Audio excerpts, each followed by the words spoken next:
Good afternoon. Hello. My name is Madeline Day Delfa, and I am the Assistant Director of Programs and Community Engagement at the Rose Art Museum. And I am delighted to welcome you to Indigeneity in Fashion from Frida Kahlo to Dior. We want to, before we begin, thank the Consulate General of Mexico in Boston for their very generous support of this program.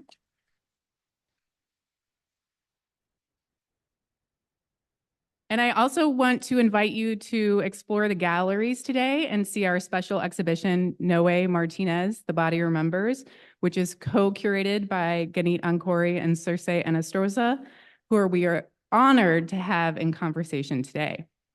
The exhibition explores the artist's Huatecan heritage within the context of Mexico's repressive colonial histories. And Noe Martinez's powerful work invites us to consider the impact of indigenous Mexican material culture on contemporary art, fashion, and design. So for those attending in person today, because we also have people joining us on Zoom, but for those attending us in person, the conversation will be followed by an exhibition walkthrough with the curators. So to get us started, please join me in welcoming Dr. Ganit Ancori, the Henry and Lois Foster Director and Chief Curator of the Rose Art Museum and Professor of Fine Arts and Women's Gender and Sexuality Studies at Brandeis University.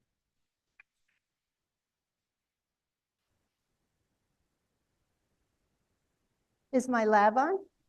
It is. Okay. Should I stand here? Yes, I should. So welcome everyone who came here in person, and welcome everyone who's on Zoom with us for this webinar.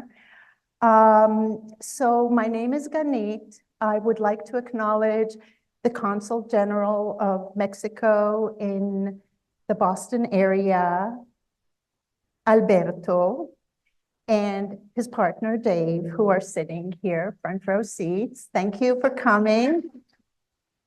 And thank you for supporting us in our desire to bring the fabulous Circe Anastroza to the Rose Art Museum, finally. So a formal introduction would be to tell you that Circe Anastroza is one of the best fashion scholars and curators on this earth of ours, and head of the School of Fashion at LaSalle College of the Arts in Singapore, which has just transformed into the College of the Arts of Singapore. Yay. Sorry, University of the Arts, Singapore. But I could also tell you all the exhibitions that Circe has curated, but I won't, because first of all, Circe will tell us mostly about that herself, and with a lot of pizzazz. So let me just, with your permission, say something personal. So I reached out to Circe 12 years ago. I had completed writing, I think it was my third book about Frida Kahlo, and I was going to incorporate some of the new materials that had been unearthed, that again, Circe will tell you about it. But what happened was that Circe opened an exhibition in Museo Frida Kahlo in Coyoacan in Mexico. And I said to myself, having read everything that anyone has ever written about Frida Kahlo, finally, something new, something brilliant, something that I can learn from. And I reached out to Circe and asked for permission to include both images and some quotes in my book. So my publisher still doesn't talk to me, but it was like last minute just to insert all that brilliance. And lo and behold, imagine my delight when Circe decided to move the show from Mexico to the capitals of the world. And she invited me to join a curatorial team because she was enhancing the show and including art, and she'll tell you what she did. So it was like an amazing journey that has lasted over a dozen years, where we traveled Paris, San Francisco, New York, London. She takes me to places. It's quite a journey.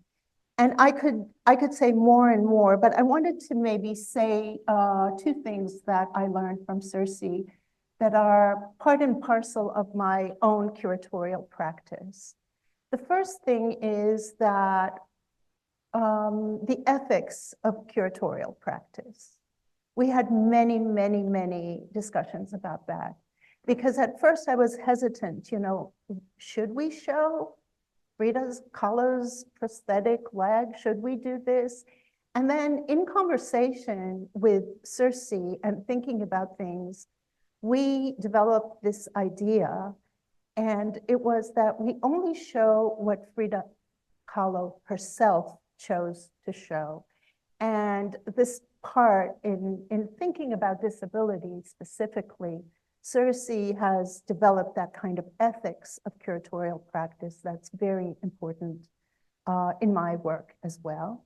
The second thing I learned from Circe, having invited me, and I can't tell you how many texts we wrote together and how many jet-lagged nights we spend together and travel, and how many annoying people and lovely people we encountered over the last 12 years. But we're still, I think, really close friends. And Circe is my thought partner, and what she taught me was collaboration. Because coming from academia, where you do your research very much on your own, and you write your texts on your own, and you're really isolated, being part of Circe's project taught me collaboration. And it is no coincidence that when we reopened the Rose after COVID, the first show that I did was Frida Kahlo Pose. Some people are nodding because they remember it. And of course, I invited Circe to be my co-curator. Not just, she wasn't here, we did it long distance, but talking it through. And also a lot of the material were kind of the intellectual property that we thought of together. And then that this last show that we're doing before deinstalling the museum for the summer is also co-curated by Circe. So collaboration. So I'm sure you can't wait to hear from Circe herself. So I'm going to say thank you for being here. And please join me in welcoming the fabulous Circe Anastosa.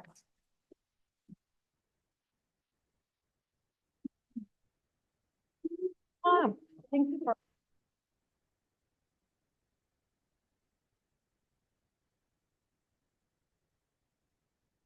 Hear me? Okay, can we, yeah? Gani, thank you so much for that introduction. And I want to thank all the team, Maddie, Jasmine, for making this possible, and for everyone who took your Sunday to come here. Hi, Alberto and David. And thank you for being here and for your support. Okay, so let's start. Well, I have been working with Kahlo's Personal Archive for probably 12 years, a bit more. The first exhibition was the Frida Kahlo's wardrobe. Appearances can be deceiving at the Frida Kahlo Museum back in 2012. Then I managed to expand the curatorial stands at the Victoria and Albert Museum in 2018, when it's the time when I invited Gani to collaborate with me. And after that, I wanted to show this exhibition in the places where Frida lived or spent time. And those were New York, San Francisco, and Paris. She also spent time in Detroit, but we never went to Detroit. All these exhibitions are based on the discovery of her wardrobe back in 2004. And the exhibition looks at ways in which experiences of disability, ethnicity, her political outlook, and her gender identity inform her life, her work, and her style. So my interest in the intersection between fashion, disability, and prosthetics comes from this exhibition, where I place disability as the central part of the exhibition. So I'm going to take you through the exhibition in Mexico, then we move briefly to the V&A, then we go to Paris, and then we go to Dior. Sounds like a plan? So I want to start talking about this amazing Dazed and Confused fashion-able issue that was guest edited by Alexander McQueen in 1998. And this was a very important moment for fashion and disability because Alexander McQueen decided to place Amy Mullins, a double Paralympic amputee, on the cover wearing her cheetah prosthetics, questioning not only how we look at the disabled body, but also how we design for the disabled body. For that issue, the disabled models were cast in the traditional way, where applicants were asked to send in their pictures through an open call. So this generated such an overwhelming response that the editorial team decided to proceed with the issue. So Jefferson Hack, who is the founder of Dazed, described how this story transformed Dazed overnight. They tripled their circulation because everyone was talking about this amazingly creative moment for fashion. In 1998 was also a very interesting year because this was the time where Jean-Paul Gaultier paid homage to Frida Kahlo through his spring-summer collection. But unfortunately, nothing much happened after that. Before, clothing, prosthetic, and disability were approached more from a humanities and social sciences studies. So you will see journals coming more from medical theory, medical perspective, rehabilitation processes, tools as aiding for the disabled. And then later on in the 90s, later activists and scholars in the 90s, particularly from the United Kingdom and Canada, viewed disability as a social construct. So where the model was based more on the lived experience. So from 1998, when McQueen did that issue in fashion, all the way to 2012, there's almost nothing written in fashion theory. And after 2012, we start seeing more texts by people like Olga Weinstein, Helen Orzaba. In Parsons, Lucy Jones developed her own collection in 2015. And of course, the amazing research of Rosemary Gallant Thompson and Leonard J. Davis have been essential for me working in disability studies. So something is happening slowly, but we're getting there. So a lot of people I talked to didn't even realize that Frida was disabled in different periods of her life. So when I started this research, I was really interested in the disability and ethnicity aspect of Kahlo's personal archive. Yeah. And how these two related with each other. So I departed from the ethnicity aspect of the dress, as I have a personal connection with this dress. I am a wearer of this particular ethnic dress. My family on my father's side come from the Tehuantepec Isthmus, which is a matriarchal society located in the southeast part of Mexico, where women administrate the society and dress in the Tehuana attire. My great uncles, you will see these two ladies over there, were part of the circle of intellectuals of Frida Kahlo and Diego. And you see in this beautiful photograph by Nicolás Murray, where we see my aunts, who when Kahlo decided to wear this Tehuana dress, they were the ones bringing these huipiles to Kahlo. Yeah, I'm just worried about our Zoom viewers. Sorry, we're gonna do a little bit of a change, but I need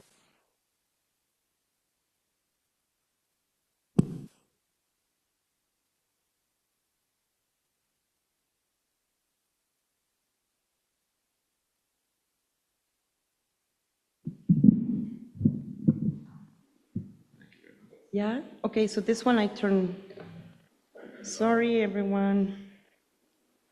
Is it off? Yeah. Okay, great, let's continue.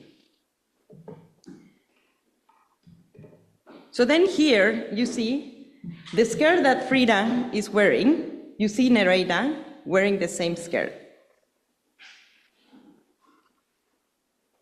So this is the Blue House. Today is the Frida Kahlo Museum, and this is the place where Frida was born, lived, and died.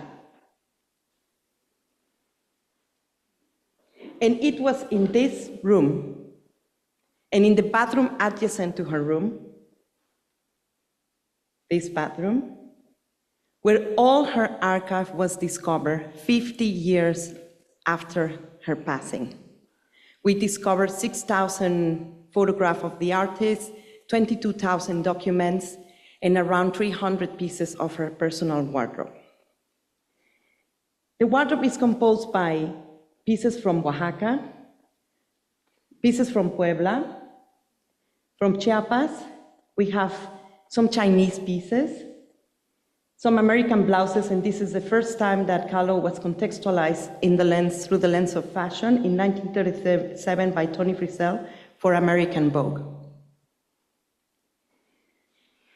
We have some European pieces, an amazing collection of shoes and accessories, her perfumes and her medicines, and the most impressive collection of orthopedic devices. When I was looking through the objects, I was looking at painting and at photography to understand her styling. And very soon I realized that the way she was dressing as a Tehuana, wearing the dress, was the same way she was painting herself. And the same way she would photograph herself, in the same way she would paint her corsets. She would paint on her corsets and use them as a canvas. And as I was telling you, I started with the ethnicity part of the wardrobe. And when the wardrobe was discovered, this photograph of her maternal family appeared, where we see all the family dressed in the Tehuana attire, and most scholars used to say that Frida adopted this dress to please Diego Rivera. And the discovery of this photograph proves that she had this legacy way before meeting Rivera. We see in the middle how she circles her mom and she puts Mama Oaxaca Matilde Calderon, 1890.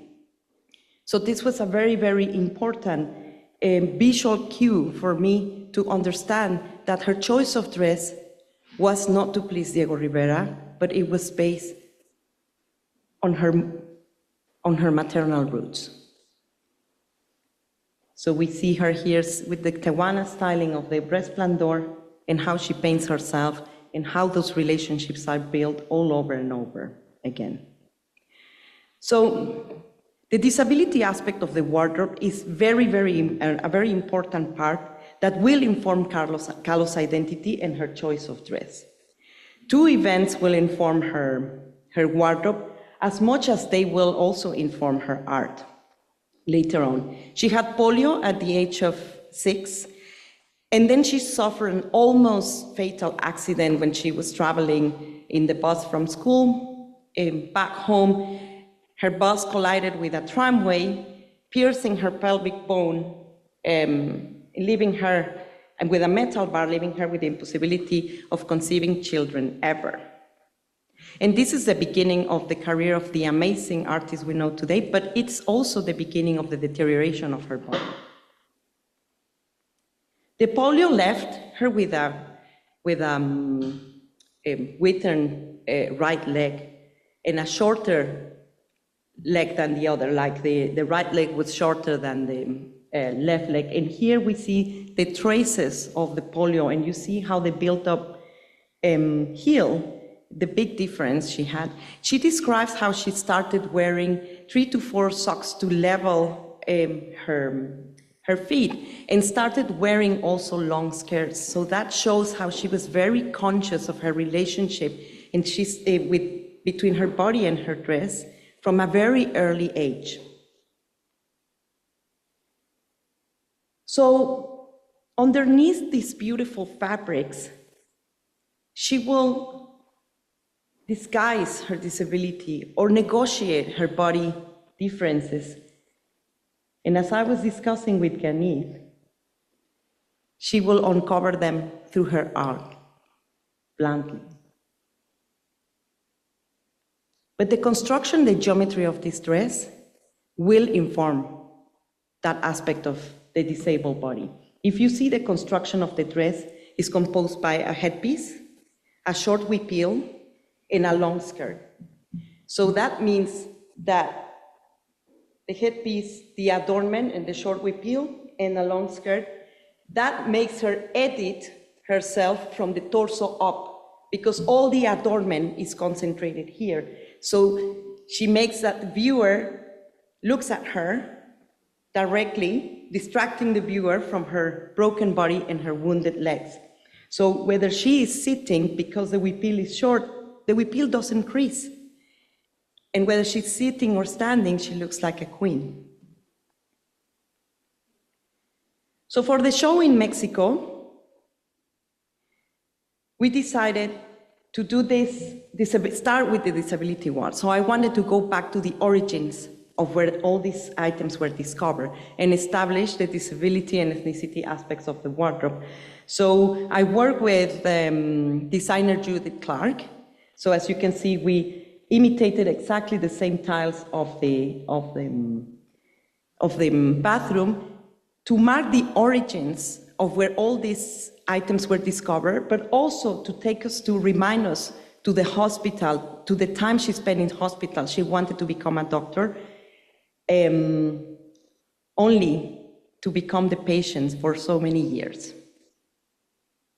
So for this exhibition, I split it into two main themes: Frida's construction of style and the representation of her image in the avant-garde. And staring, as defined by Garland Thompson, is the time we take to process new information, is the time that the eye, the human eye, takes to process new information. So I wanted people to come and stare and to be confronted to this wall. So I pair all her art and many of her diary entries with the disability wall, and I started building this relationship between the objects and her artistic practice. The second gallery is full of mannequins showing her style, and this I pair again with those photographs, taking the viewer back to the maternal family, but also to the way she was constructing her style from when she was little to an adult time. Here, this talks about geometry, fragmentation, and composition. This is a show in Mexico. So we decided to dissect the body, literally, the pieces, to focus the viewer into the adornment and establish that relationship I was telling you about the torso up, dissecting all the adornment into all this, into this cabinet of curiosities. So I will go now through different objects so you can see how ahead of her time she was. Look at how beautiful the jewelry, her huipiles, and I found, I can tell you, looking through her objects, I met her for the first time. I met someone who was incredibly sophisticated, someone who loved makeup and who understood the power of dress to overcome adversity. So here we see how she was styling her corsets also, incorporating them. So for the fashion part in Mexico, I decided to place not only like the designers who were looking at her flowers or no, I was interested to those in those designers that had looked at her from the disability perspective. If you see the tiles in the first gallery I show you now become the runway, because this is Frida in the avant-garde. So I placed this this magnificent painting that was the only painting I could include in Mexico. While the original research included all the paintings in Mexico, we couldn't include the paintings. It's extremely expensive to get them, but the one painting I could have, I pair it with the language in the avant-garde.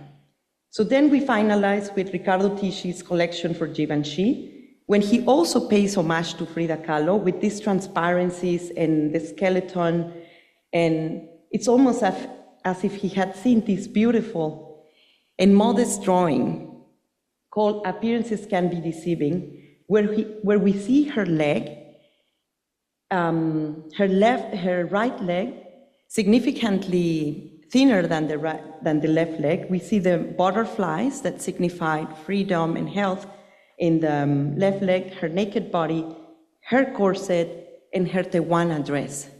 And she calls this drawing Appearances Can Be Deceiving, which is the title of my first show in Mexico. So when I moved to London, this is the time when the V&A said, yes, we want to show this exhibition. That was the moment where I engaged in my PhD, because I knew I could get and I could do a practice-based research in curatorial practice with this case study, because I was going to have the resources to develop all my ideas through this show. And I was asking myself this question: can fashion exhibitions generate new visual languages capable of breaking barriers of visibility and invisibility traditionally associated with the disabled body? So I will tell you how we did it. Ganit pointed me to this drawing, and it was perfect because from Appearances Can Be Deceiving, we moved to Frida Kahlo making herself up. And the drawing shows her making herself up, again from the torso up, and here's where we start. Curatorially speaking, I didn't have the Blue House anymore. When you go to Mexico, the Blue House gives you all the contextual information about her life. You see her bed, you see her room, and then you go to the small exhibition of her wardrobe. Here, we had to think entirely on how to contextualize this place where all these objects were being exhibited for the first time in London, outside Mexico, and to contextualize that place where all this archive was discovered. So here, we did this, we had to contextualize the whole biographical information from the beginning, explain the audiences, what we were doing, and the V&A wanted the portraits. And that was the point where I invited Ganit. Because the minute you involve the artistic production of Frida, I wanted the best scholar to give us the reading of that work. So I could establish those relationships that I was experimenting in Mexico with all I guess, with the most impact possible for the viewer. So here we started contextualizing the biographical aspects, and Ganit pointed to us the importance of the relationship of Frida with her dad. Her dad was a German immigrant who arrived in Mexico at the beginning of the turn of the 20th century, and he became a photographer. So here, while in Mexico, I was discussing the maternal roots, so here we bring the father and the mother, the mixed heritage of Frida Kahlo as part of the equation. Then he took a lot of photographs of the family, these photographs were very useful to inform how he photographed the family, how he photographed her, and we see here how she starts posing. But for me, it was always really interesting, for example, this photograph we see here of Kahlo wearing a three-piece suit, how she uses fashion all the time to convey, in this occasion, her gender identity, or the Tehuana dress to convey her political convictions. She was a communist. Her Mexicanidad. And also, this is something that is not so much related to the father that Ganit told me, the three-quarter face.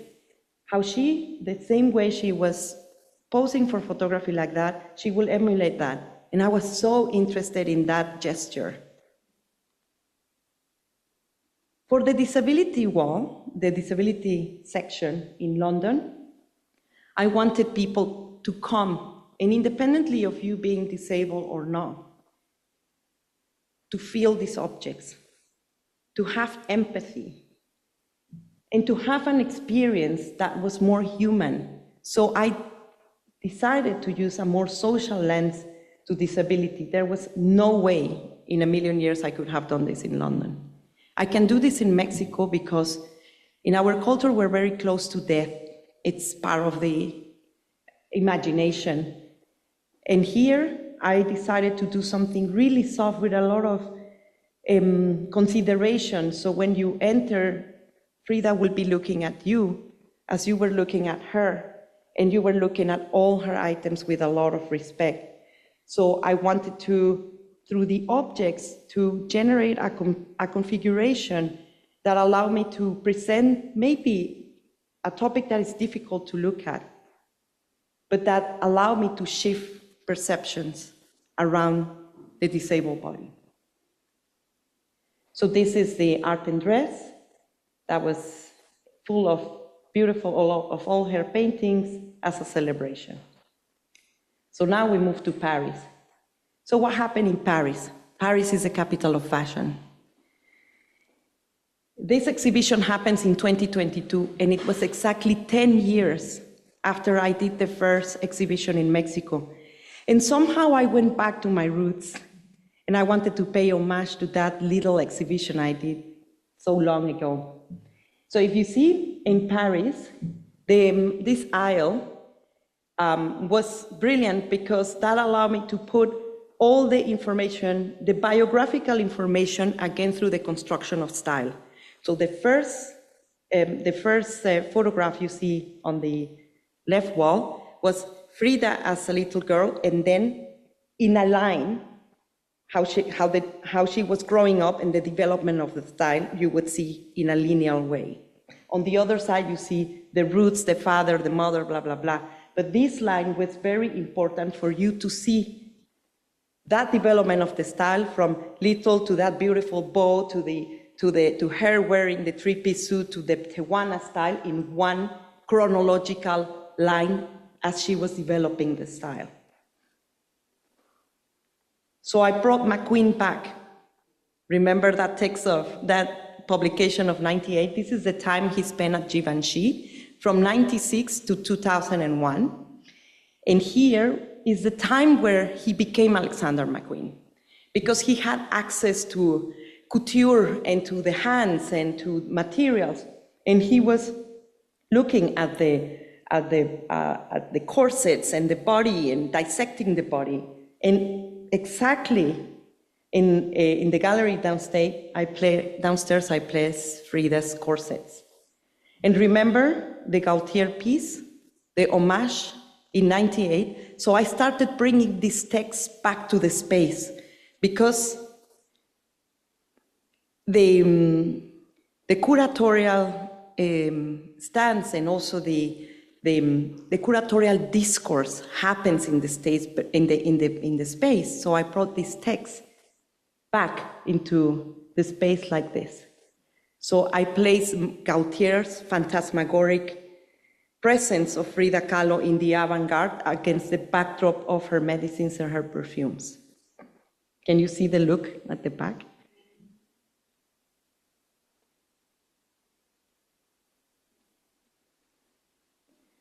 So this is the disability section in Paris, and you see Gaultier's look.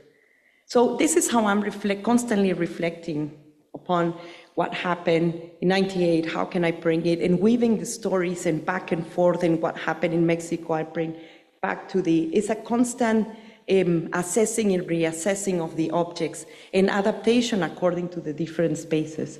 So this is the art and dress. And then we will move to Dior, but before I move to that, I love this quote by Alexandra Palmer because she says that it is the curators and exhibition makers' job to create a rich emotional and intellectual experience for the visitor who knows that the objects on display are physically untouchable and emotionally accessible. So for me, it's very important that every exhibition I curate, when you come, you learn and you take something new. Maybe you come with some knowledge, but at the time you see the show, and hopefully when we take you to see Noé Martinez, you can learn something new. So these are some words that I feel define the practice I have been developing, or at least the practice I'm interested in. Diversity, empathy, inclusivity, making meaning, identity. So now we will move to Dior. So what happened was that the creative director of Dior came to the exhibition in Paris, and she had been also to the exhibition at the V&A in London. So I was in Paris in November, and they called me and they said, Circe Maria Grazia Curie went to see your show, and do you have time to visit her, to see her, to meet her in Paris? And I'm like, oh yeah, let me look at my diary. Yeah, sure. Yes, I have time to come and see Maria Grazia. And when I saw Maria Grazia, it was a really nice encounter, because Maria Grazia herself was growing up in Italy as a young design student in a patriarchal society in Italy, and she didn't have many women artists or female examples to look up to. And she went to an exhibition of Frida Kahlo where she saw the work, and Frida remained in her imagination for many years. Her time in Valentino, she did many Frida collections, which I managed to then bring to the exhibition in Paris as well, that had a contemporary reading.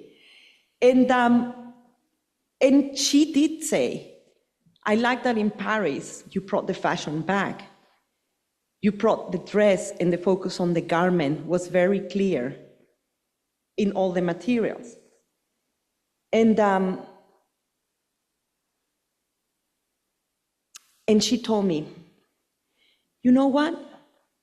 I want to do the next cruise collection in Mexico, as we are speaking, based on Frida Kahlo.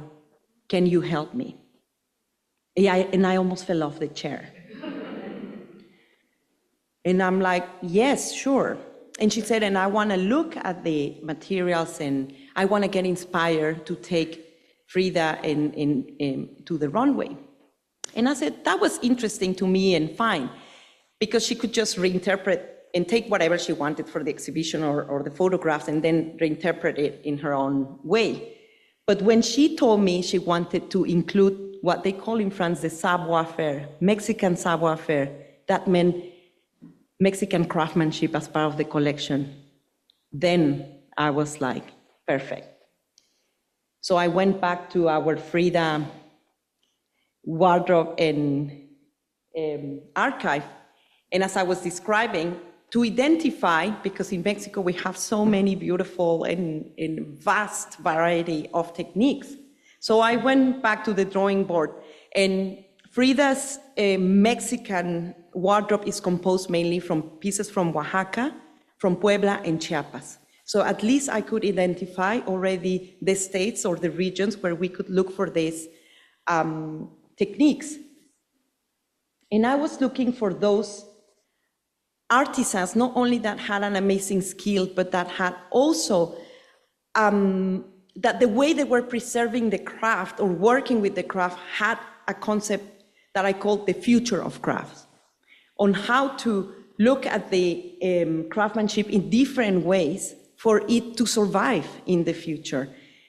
So this one is Ilan. He's from La Sierra Norte de Puebla. Ilan is a 26-year-old weaver from Tlacomulco, Huachinango, Puebla, and an amazing artist and artisan.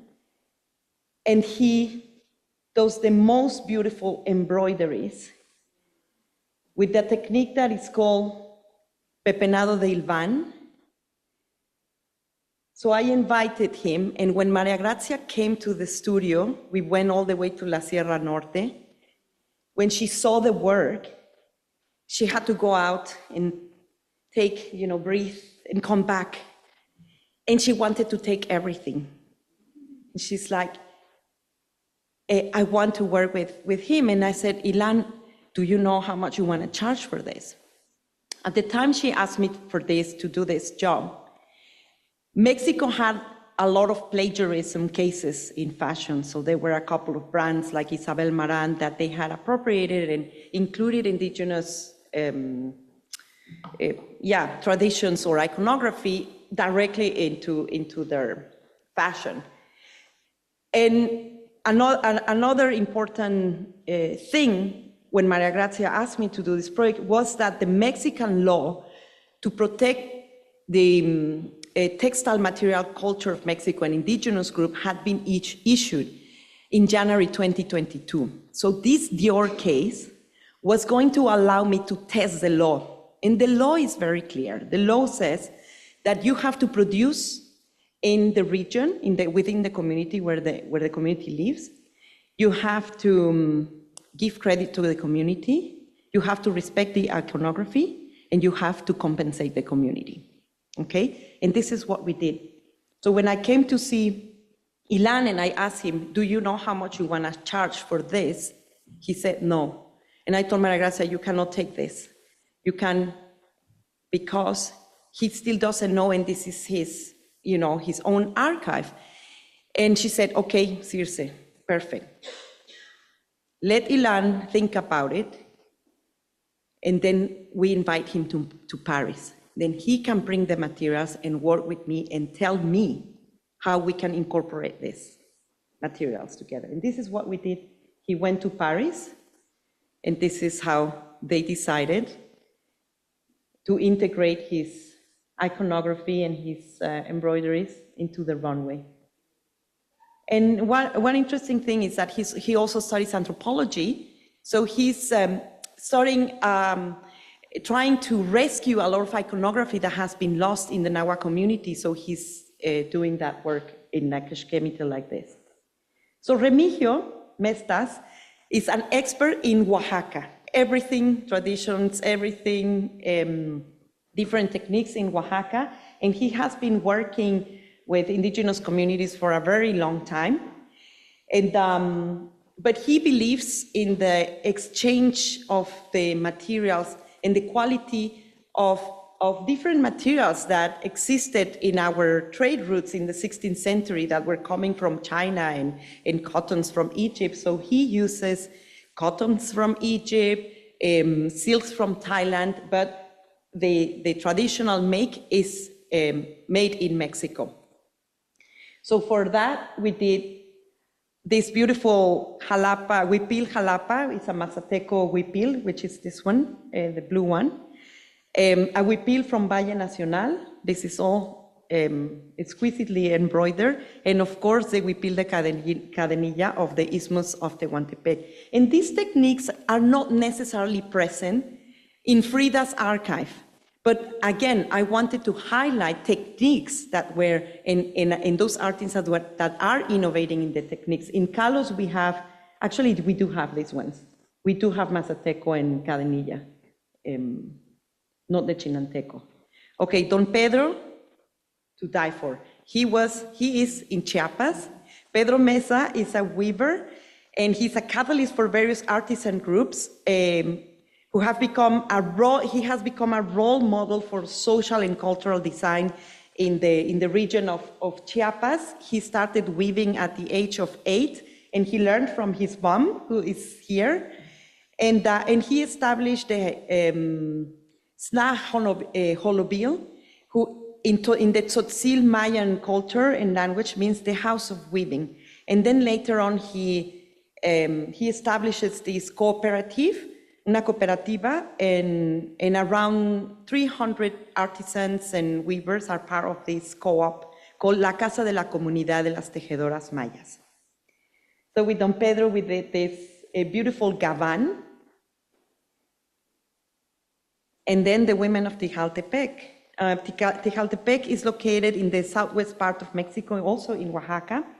And And in this region, this is the type of iconography they use. And we wanted to marry that iconography and that textiles with the bar jacket that Dior did. Is one of his iconic pieces back in 46 when he establishes the house.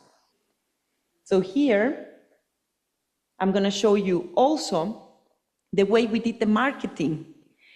The marketing campaign for me was also very important to include the Mexican teams. So our photographer was a female photographer. We had the video team was also a female filmmaker, because for me it was also very important to communicate this Mexican aspect of all these traditions in a proper way. Imagine having a French team coming to Mexico. I mean, first of all, they wouldn't have been able to go all the way to the Sierra, in Oaxaca to do this. So this is one of the clips that I want to share with you. Era modista y desde niña yo sabía de Christian Dior.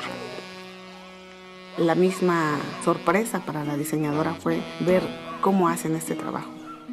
Que no hay un taller, el taller es el paisaje. Están en constante movimiento, caminan mucho y ahí van hilando. Pues siempre tenemos que estar juntas para poder seguir el mismo ritmo.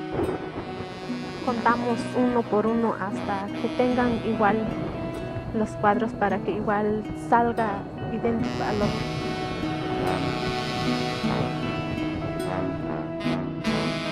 En su contexto es una mujer que guarda silencio, pero creo que con su ropa grita muchas cosas. La técnica se llama pepenado fruncido. Lo que ellas hacen es comenzar a desgarrar la tela y con el hilo van plasmando la figura y van haciendo línea por línea. Un poco como la impresora de inyección de tinta. Así como la arquitectura nos deja testigos de la historia, el textil también lo es. Hacemos cosas de mucha calidad y está hecho todo en Oaxaca a mano por mujeres de Oaxaca.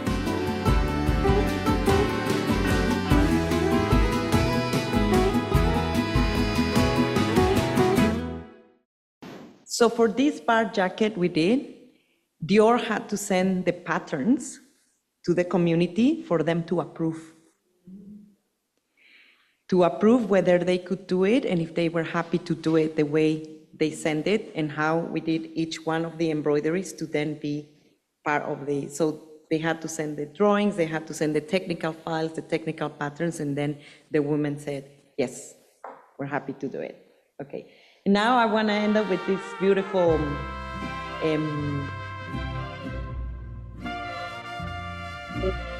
pieces on the run.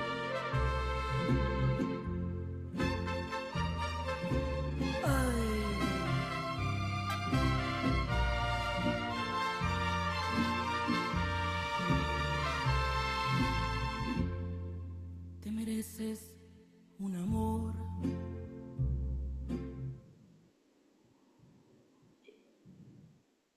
Thank you.